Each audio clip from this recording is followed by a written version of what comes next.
Ես հիմա գտնվում եմ հայ էլեկտրոգործարանի տարածքում։ Այս գործարանում ես աշխատել եմ 61 թվականից։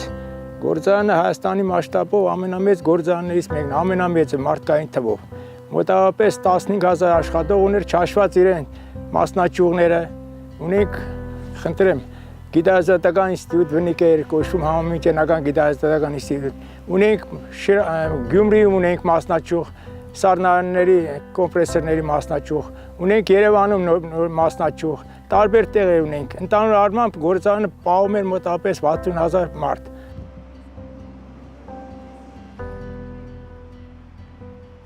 Այս թաղամասում հարց եմ եկել, կեսուրս եղել է հայ էլեկտրոգործարանի գլխավոր հաշվապահի տեղակալ, օգնական, ես էլ մտա գործարանում աշխատեցի։ Սկզբից լվացքի մեքենայի արտադրամասում, հետո որպես լավ աշխատողի առաջ տարան։ Հետագայում արտադրամասում օտեկա նշանակեցին, այսինքն որակավորման գծով աշխատող։ Նրանից հետո, որ տեսան լավ աշխատեցի, էլի առաջ տարան, արդեն պետ նշանակեցին։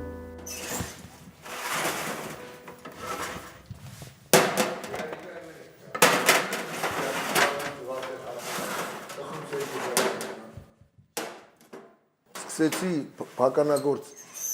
գործիքագործից, դարձա տեղամասի վարպետ, ավագ վարպետ, սմենի պետ։ Գործարանի արդեն սովետական միության փլուզումից հետո արդեն գործարանում էլ աշխատանք չկար, մարդիկ արդեն սկսել էին ազատվել աշխատանքից, որպեսզի կոնկրետ աշխատանքներով զբաղվեին, որտեղ ապրելու խնդիրը ավելի առաջնահերթ էր, քան գործարանում մնալը։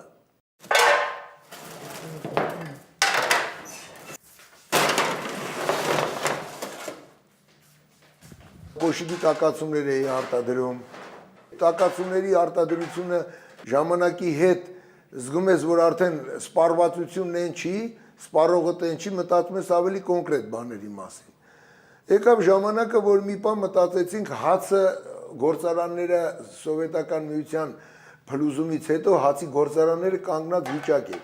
Քաղաքում հացի սակավություն կար։ Մտքովս անցավ հացի արտադրություն դնելու համար տան մոտիկ էլ կար արտադրամաս, որը վաղուց կանգնած էր, այդ արտադրամասը գնեցինք եւ տեղափոխեցինք ստեղ, որոշ բաներ թարմացրեցինք, նորացրեցինք։ 96 թվականի նոյեմբեր ամսից մինչև առեսօր զբաղվում ենք հացի արտադրությամբ։ Ընտանեկան բիզնես։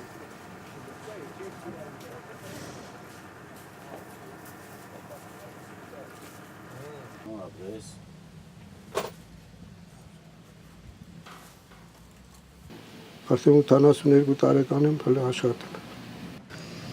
Արոտ շուտ, տղես հաճ հայնանում ասման չես այսքան շուտ քնում մարդ չկա, բայց դե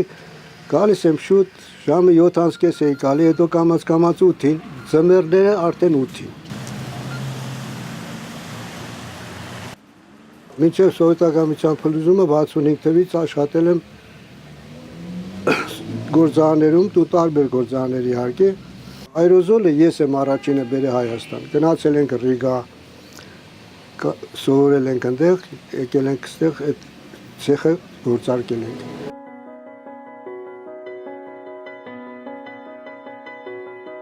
Ինձ համար տանը զբաղվում էի։ Հիմա արդեն ինքան եմ խորացել, որ բոլորի համար եմ գործում,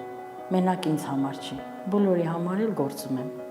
Եթե ցանկություն ունենաք, գործելն էլ կսովորեք, կարելն էլ կսովորեք, ամեն ինչի կհասնեք, միայն ցանկություն լինի։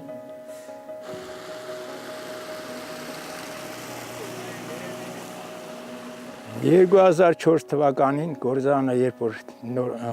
հունվարի 29-ից մեզ տուն ուղարկեցին։ Ասին, որ ժամանակավոր պետք է տանը լինենք արձակուրդիչ բեր։ Ինձ այդ ժամանակ ընկերներից մեկը առաջարկեց Եկատերինբուրգում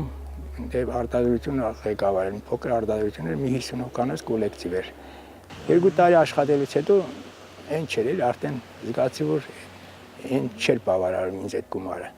Վերադարձա Մոսկվա եղբորս մոտ, եղբայրս շինարարություն էր անում Մոսկվայում, ու եղբորս հետ մի 7 տարի աշխատեցի, եղբորս հետ աշխատեցի Մոսկվայում, Հետո վերադարձա այստեղ։ Դրանից հետո տեղավորվեցի Պապանության վարչությունում, մինչև հիմա էլ աշխատում եմ Պապանության վարչությունում։ Այդտեղը ճարեցինք,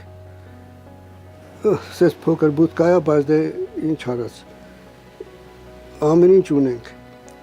Հիմա մենք այնքան բան ունենք, որ մեր խանութ մի քանի խանութ այդքանը չունեն։ Բացի այդ, մեր տեսականին շատ է։ Մենք ուզում ենք այ իմ տղի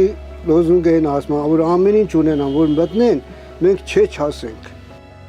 Հետարքիր է էլի, համ ձուկ բռնելա հետարքիր, ձուկ բռնելը գեղեցկություն համար, առողջություն է բոլորի համար։ Համ ձկնորսներից եմ լսում սովորում, համ տղիս ասածը, համ բոլորը, այդ շատ կարևոր է էլի։ Մասնակետ մարդը չի կորչի, եթե կամքի ուժ ունի իհարկե, չպիտի հուսահատվի։ Յուրաքանչյուր մարդ եթե հուսահատվեց կործանվի, պիտի չհուսահատվի, մարդ պետք է առաջ նայել։